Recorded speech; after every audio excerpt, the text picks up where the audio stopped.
Olá pessoal, sejam bem-vindos ao canal Top Planilhas.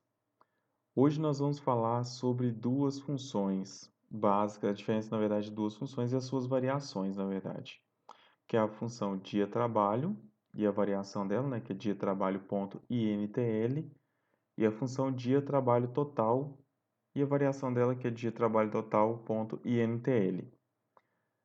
Essas funções de dia-trabalho, elas basicamente calculam a quantidade de dias úteis entre duas datas, seja considerando finais de semanas e feriados ou não.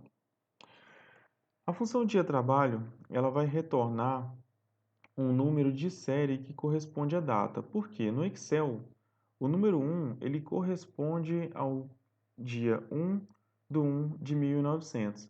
E a partir daí, né, o dia 2 corresponde ao dia 2 do 1 de 1900 e assim por diante. Então, a data de hoje em que você está, ela tem uma sequência no Excel. E essa sequência, esse número de série que vai ser retornado. No final, basta você formatar como data, né, para descobrir que data que o Excel te retornou de resultado com a função dia-trabalho. Vamos entender melhor então na prática como ela funciona. Então, a função ela vai trazer para você a seguinte sintaxe: igual dia-trabalho, abre parênteses, a data inicial, ponto e vírgula, a quantidade de dias, se eu quero para além da data inicial, eu coloco números positivos. Se eu quero que ele me retorne quantos dias atrás eram dias úteis a partir dessa data aqui inicial que eu tenho, é só colocar menos e o número, no caso, colocar negativo. E se eu vou considerar os feriados ou não. Nesse caso aqui, os feriados são opcionais. Então, digamos que eu pegue a data inicial dia 12/1 de 2017. A quantidade de dias úteis, no caso, eu vou pegar 10 dias. E aqui, no caso, eu não vou considerar feriado, não. Então, vamos lá. Dia trabalho, a data inicial, a quantidade de dias e vou dar um Enter. Bom, ele me retornou o número 42.761. Se eu for aqui formatar ele como data, ele vai me retornar que é a partir do dia 12, eu acrescentando 10 dias aqui, considerando que, nesse caso aqui dessa função aqui, ela considera que sábado e domingo são dias não úteis. Então, o que a função vai fazer? Vai pegar o dia inicial, acrescentar 10 dias úteis no caso e me retornar qual que é a data que realmente vai ser a data final, que vai ser no dia 26/1 de 2017. Então, basicamente, ele faz isso. A função dia-trabalho.intl vai considerar quais são os fins de semana. Por exemplo, na sua empresa você pode trabalhar considerando que a sua semana, na verdade, seja na terça e na quarta. Então, você vai utilizar essa numeração aqui, que inclusive aparece na fórmula, mas para você considerar, então, quais os dias de semana são dias não úteis. Então, tá. Vamos lá. A sintaxe da função, como ela vai te retornar como resultado também o número de série, né? Só que a diferença básica dela é que tem essa escolha dos finais de semana personalizados. Então, ele vai considerar a data inicial, a quantidade de dias, o final de semana que você determinou e os feriados. Nesse caso aqui, eu tenho uma lista de feriados, que inclusive eu vou fazer uma nomeação nela aqui para que eu fique mais fácil de trabalhar isso. Então, você tem como definir nomes no Excel de duas formas. Você pega o intervalo, né, que você quer utilizar, por exemplo, através de um nome. Eu vou chamar esse nome aqui de feriados. Então, eu seleciono, eu posso vir aqui, digitar feriados, ou posso vir também aqui em fórmulas, definir nome, e aí eu vou definir como feriados. E dou um OK. Você pode perceber que ele apareceu aqui. Se eu tivesse digitado aqui e dado um Enter, automaticamente também ele iria aparecer aqui no meu gerenciador de nomes já como feriados. Ok, legal. Então, vamos voltar aqui na função dia trabalho. E agora, nós vamos pegar aqui, né? Vamos colocar uma data inicial, dia 12/1. Uma quantidade de dias, né? 10 dias, por exemplo. Os finais de semana, no meu caso aqui, eu vou considerar que só o domingo é feriado. Então, domingo é número 11. Então, eu vou colocar aqui 11 e vou colocar aqui no caso eu vou escolher naquela lista de feriados aqui, eu nem vou colocar aqui não. Igual dia trabalho.intl. A data inicial vai ser essa daqui. A quantidade de dias vai ser esses 10 dias. E aqui eu posso escolher o 11, né? Ou posso simplesmente referenciar através de uma célula. E a quantidade de feriados, ao invés de eu colocar um feriado específico, eu vou chamar aquele intervalo nomeado que eu fiz agora há pouco. E vou dar um Enter. Ele me retornou o número 42.759. Então eu tenho que formatar ele como data para descobrir que data que ele representa. Opa! Então aqui vai ser, na verdade, dia 24/1/2017. Então, pegando o mesmo intervalo de data, você pode ver que ele tem uma variação. Por quê? Nesse caso aqui, eu considerei o final de semana personalizado. Se eu tivesse colocado 0, na verdade, se eu tivesse deixado em branco ou colocado 1, ele consideraria como sábado e domingo sendo dado como dias não úteis. Bom, a função dia trabalho total já tem uma certa diferença, porque ela vai retornar a diferença entre as datas. Então, ela vai te retornar o resultado. No caso da função dia trabalho total, ela vai considerar os feriados, aqui, se você colocar, e ela considera que sábado e domingo é dia não útil. E aqui na função dia trabalho total.intl ele já vai considerar os finais de semana personalizados. Só que aqui a diferença basicamente é que ele vai trazer para você os dias, né, no caso, a diferença de dias úteis entre essas duas datas. Então vamos colocar aqui dia 12/12/2017. A data final vai ser dia 30/12. E os feriados, né, eu já tenho aqui a listagem. Então, eu vou só fazer a forma dia trabalho total, data inicial, a minha data final e o número de feriados. Bom, então ele buscou aqui e me falou que do dia 12 até o dia 30 eu terei 13 dias úteis. Então ele vai pegar aqui essa tabela de feriados aqui e vai verificar nesse período aqui qual o dia que é feriado e vai calcular para mim e me dar esse resultado. E a função dia trabalho total.intl vai considerar, nesse caso aqui, os finais de semana personalizados e te dá esse mesmo resultado aqui. Nesse caso, né, diferente da função dia trabalho, ele vai te dar já o resultado final da diferença dessas duas datas e não um número de série.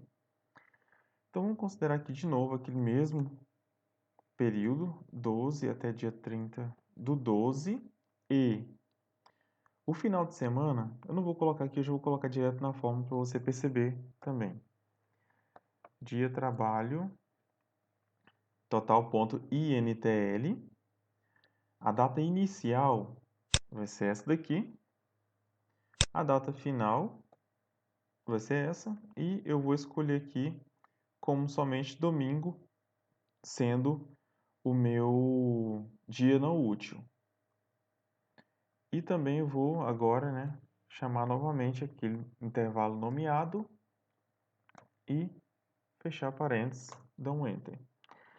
Então aqui percebam que gerou uma certa diferença porque Agora eu considerei somente que o dia de domingo é meu dia não útil.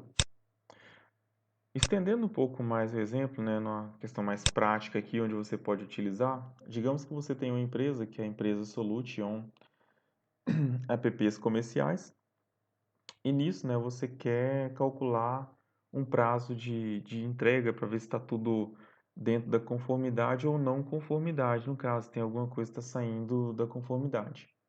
Então aqui, né, eu tenho os prazos para entrega de cada serviço aqui. Então o que que eu vou fazer primeiro? Nesse prazo de entrega aqui, eu vou buscar, no caso, fazer uma função procv para procurar o serviço nessa matriz tabela aqui. Vou travar esse intervalo, né, para se tornar absoluto. E eu quero que retorne o índice da coluna 2, que tem que ser uma correspondência exata. Bom, para você que não viu ainda sobre ProcV, aqui no nosso canal nós temos um vídeo específico, mas o ProcV basicamente ele vai procurar um valor na coluna aqui na vertical e me retornar um dado. Então ele vai aqui fazer uma checagem, se esse dado que eu estou procurando corresponde a esse daqui, ele vai me retornar o valor que está aqui, que no caso é a segunda coluna. Então a segunda a partir da seleção que eu fiz. Aqui eu vou dar um Enter e basicamente eu vou copiar e colar a função. Ok.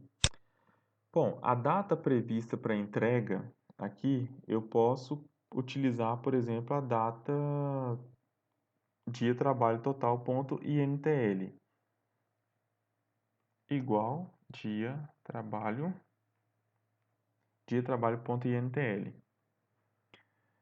Bom, aqui qual que vai ser minha data inicial? Vai ser a data que eu tenho, né, da data de chamada, né, que foi gerada a ordem de serviço. A quantidade de dias para a execução desse trabalho aqui vai ser a data que eu tenho, né, para entregar o serviço. E o meu final de semana, vamos dizer que trabalho aqui até sábado. Domingo é o dia que não trabalho, que é, no caso, o dia não útil. E os feriados, né, eu também vou considerar aquela tabela de feriados que a gente já trabalhou lá atrás. Aqui já está configurado, né, como data, nesse primeiro aqui, mas se não, né, ele traria o número de série. Aqui, basicamente, é só eu pegar e copiar a função para os demais resultados e formatar como data. Então aqui ele vai pegar, aqui já tem uma função se, mostrando que se aqui tiver, se a data for de entrega for maior que a data prevista para entrega, então está atrasado. Como aqui, né, ele não tem nada especificado, ele está dando como atrasado. E aqui, né, como está a data ainda dentro do prazo pela solicitação, ele está dando OK para ela. Então vamos colocar aqui a data que ao invés de ser no dia 24, né, foi no dia 12 de janeiro, dia 12 do 4. Vamos considerar aqui que fosse no dia 12 do 3. E aqui em diante, vamos criar situações hipotéticas aqui. 12 do 4, 23 do 3, 23 do 5. E enfim, aqui você pode copiar ou então fazer uma sequência de datas aqui. Beleza. Então, basicamente, né, se você tem essa necessidade, você vai utilizar essa função aqui para isso. E, nesse caso aqui, digamos que você tem uma folha de pagamento, né, desses consultores que trabalham nessa empresa e que tem o valor, né, por dia. Eu tenho aqui a data de início, a data de fim, que eles finalizaram os trabalhos. Tem o consultor, o técnico responsável, e o valor que é por dia. E eu quero calcular, na verdade, né, o total de dias trabalhados para eu fazer, então, a multiplicação da quantidade de dias vezes o valor que ele recebe por dia. Então, aqui eu poderia utilizar, por exemplo, a função dia trabalho total, ponto INTL. Por quê? Nesse caso aqui, nem vamos dizer que esse funcionário José Magalhães aqui é o único que não trabalha dia de sábado, enquanto os demais trabalham dia de sábado. Então, aqui nesse caso aqui, eu vou usar a data inicial, a data final. Eu vou considerar então, né, como ele não trabalha dia de sábado, então nesse caso, sábado e domingo é dia não útil para ele. E os feriados eu vou considerar aqueles que a gente já está trabalhando. Então aqui deu 84 dias trabalhados. Nesse caso aqui, desses outros colaboradores, eles trabalham o sábado também. O sábado, só não trabalham no domingo. Então eu vou considerar a data inicial, a data final e aqui eu vou usar então o domingo, que corresponde aqui ao número 11, né? Como dia não útil. E os feriados, né, eu vou adotar também, para não ter que, no caso, pagar dias de feriados, porque no feriado eles não trabalham. Opa. Então vamos aqui agora só arrastar a fórmula para baixo aqui, né? Copiar ela para baixo aqui para dar o resultado. Bom, gente, esse daqui foi mais uma videoaula mostrando aí as funções dia trabalho total e como é que você pode utilizar ela no seu dia a dia. Se você gostou do vídeo, curta, compartilhe, dê o seu joinha aí e até a próxima.